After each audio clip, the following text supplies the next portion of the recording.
தேவனுடைய நாமம் மகிமைப்படுவதாக. இன்றைக்கி நாம் என்ன பார்க்க போகிறோம் அப்படின்னம்னா, இறைவனுடைய பார்வையில் மனிதர்கள்.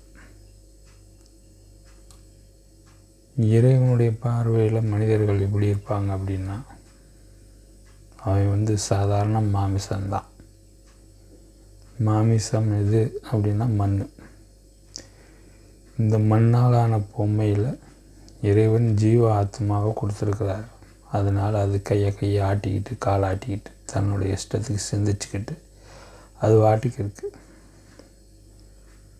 அதை ஆதியாகம 6:3 சொல்லியிருக்காரு, என் ஆவி என்றைக்கும் மனிதனோடு போராடுவதில்லை, ஏன்னா அவன் மாம்சம்தானே, அவன் இருக்க போகிற நாட்கள் 120 வருஷம் என்றார்.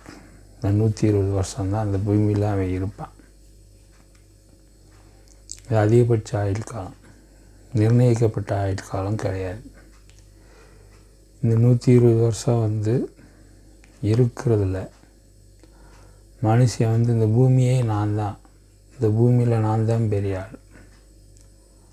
அவன் அதிகாரத்தை உண்டாக்குறான், தன்னால் என்னென்ன முடியுமோ எல்லாத்தையும் செய்கிறான். தன்னை போல சக மாமிசத்தால் உண்டான மனிதர்களை அழிக்கிறான், கொலை செய்கிறான், கொள்ளையடிக்கிறான், என்னென்ன அக்கிரமம் பண்ணணுமோ எல்லாம் பண்ணுறான். இதெல்லாம் அவனுக்கு சொந்தம் அப்படின்னு சொல்லி நினச்சிக்கிட்டு இருக்கான். இதில் எதுவுமே அவனுக்கு சொந்தம் கிடையாது. எப்படி இந்த பூமிக்கு வந்தானோ, எப்படி மண்ணினால் படைக்கப்பட்டானோ மண்ணோடு மண்ணாக போயிடுவான். இதுதான் அவனுக்கு தெரியாத உண்மை. இந்த பாவத்திலேருந்து விடுபடணும் அப்படின்னு சொல்லி எந்த மனுஷனும் யோசிக்கிறதில்ல. அவனுக்கு அந்த வழி தெரியாது.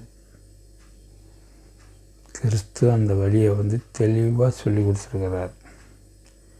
இந்த பாவியாகிய மனிதன், சபிக்கப்பட்ட மனிதன் தேவனுடைய பிள்ளையானால் அவன் சாபத்திலிருந்து விடுபடுவான்.